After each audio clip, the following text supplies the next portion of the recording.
Sidang pemeriksaan Ferdy Sambo dan istrinya Putri Chandrawati sebagai terdakwa dalam kasus dugaan pembunuhan berencana Brigadir J diwarnai isak tangis keduanya. Seusai proses pemeriksaan keduanya sebagai terdakwa, maka persidangan akan dilanjutkan pembacaan tuntutan dari jaksa penuntut umum. Pembacaan tuntutan itu juga dinantikan masyarakat terkait berapa lama JPU akan menuntut hukuman kepada Ferdy Sambo serta Putri Chandrawati. Tak hanya mereka, bahkan 3 terdakwa lainnya yakni Richard Eliezer atau Baradae, Riki Rizal Wibowo atau Bribka RR, dan Kuat Maruf. Dalam pemeriksaan sebagai terdakwa pada persidangan yang digelar di Pengadilan Negeri Jakarta Selatan pada Selasa 10 Januari 2023, Ferdy Sambo menitikkan air mata ketika menjawab sejumlah pertanyaan hakim. Suara Ferdy Sambo bergetar ketika majelis hakim mendalami soal cerita dugaan pemerkosaan terhadap sang istri yang diduga dilakukan Yosua di rumah pribadi di Magelang, Jawa Tengah pada 7 Juli 2022. Sambo juga terlihat menangis ketika disinggung nasib keempat anaknya saat ini setelah ia dan istrinya ditahan selama menjalani persidangan dalam kasus tersebut. Putri Chandrawati juga menangis ketika ditanya hakim dalam pemeriksaan sebagai terdakwa. Air matanya bercucuran saat menceritakan dugaan pemerkosaan yang dilakukan Yosua pada Rabu 11 Januari 2023. Putri Chandrawati pun berharap tak ada pemberitaan yang bersifat asumsi negatif dari kasus yang tengah menimpa ia dan suaminya Ferdy Sambo. Sambil menangis, Putri Chandrawati menyinggung keluarga dan anak-anaknya yang juga harus terdampak akibat peristiwa yang kini membuatnya menjadi terdakwa.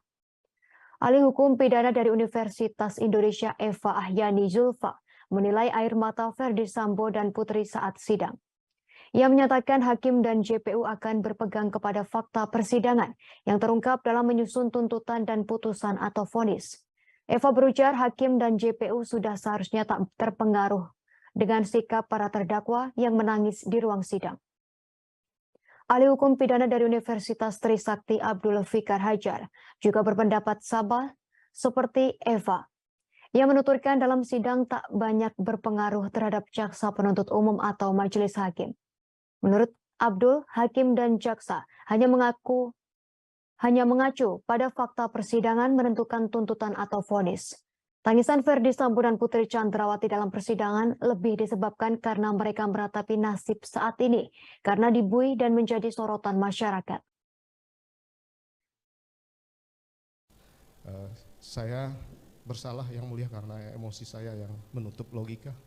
Saya mohon Yang Mulia dan jaksa penuntut umum bisa menilai dengan bijak serta objektif terhadap kesalahan saya ini. Demikian Yang Mulia.